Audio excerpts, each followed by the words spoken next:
Sharing lang yung experience kasi ako naliligo din ako with other ilog, sapa, ganyan. Pero dito ang fresh ng water, yung walang kati-kati. Gago! Parang ako naliligo sa mineral water. Siguro it's because of the water is from there, dun sa bundok. So yun, tuloy ko lang paliligo.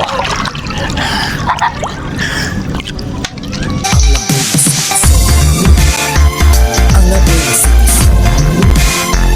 Ang laboy na sipiso.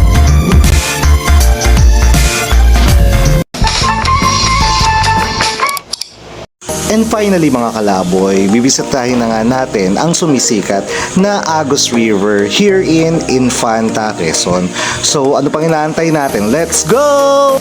Yun na nga mga kalaboy. So kung kaling kayo ng Manila, this is 2 to 3 hours drive from Manila. And ang daanan lamang ay dito sa may papuntang Antipolo.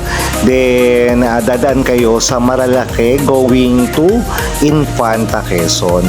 So guys, ito pa lang sa view na to, napakaganda ng tanawin. Makikita niyo yung mga bundok, mga puno, and sobrang lamig kasi you can feel the ambience of Tagaytay kasi tingnan niyo mababa yung fog kaya malamig dito sa lagat na to. So ano pang inaantay natin? Let's go na sa Agus River dito sa may Infanta, Quezon. Let's go!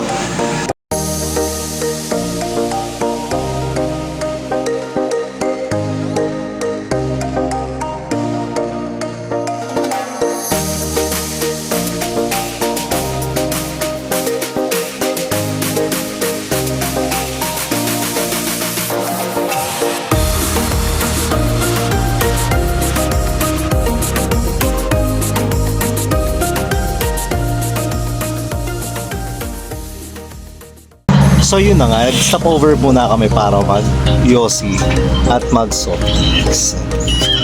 So ayan, buti lang may malapit na tindahan dito. Let's go! At pagkatapos naming magpahinga, didiretso na kami doon sa pupuntahan nating river. Thank you!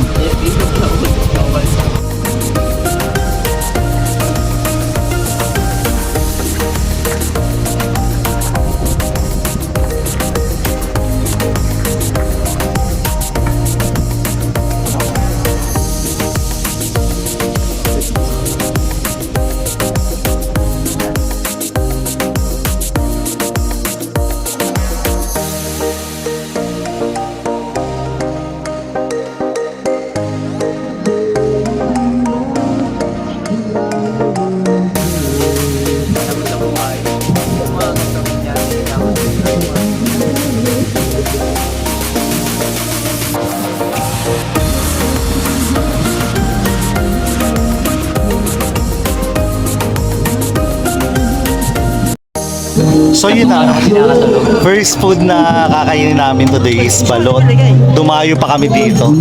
Ayan, balot. So tingnan natin mga itsura ng mga kakain ng balot. Isa-isa. Oops, bininyagan na ni Amboy.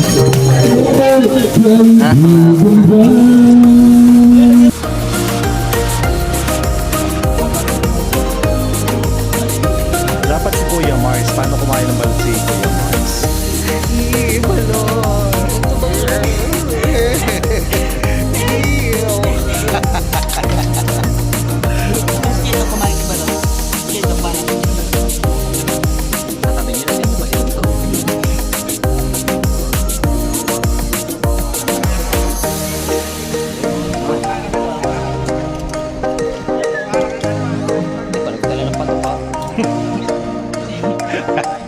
Kinakabahan na nga ako.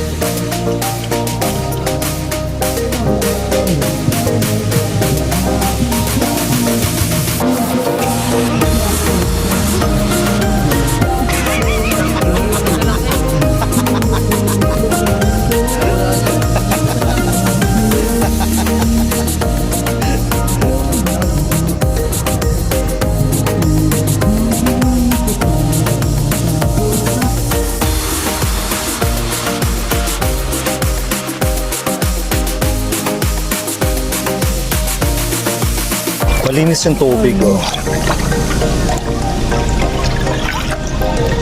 So yun na nga, finally nakarating na kami. Welcome to Agus River. Try natin din ng tubig, hindi malamig. Sarap mali. Let's go!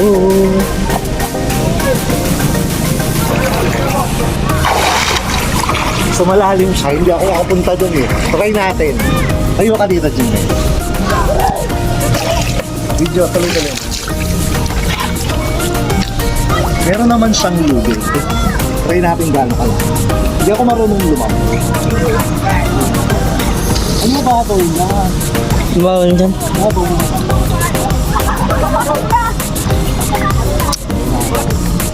Ay, malalim ko dito.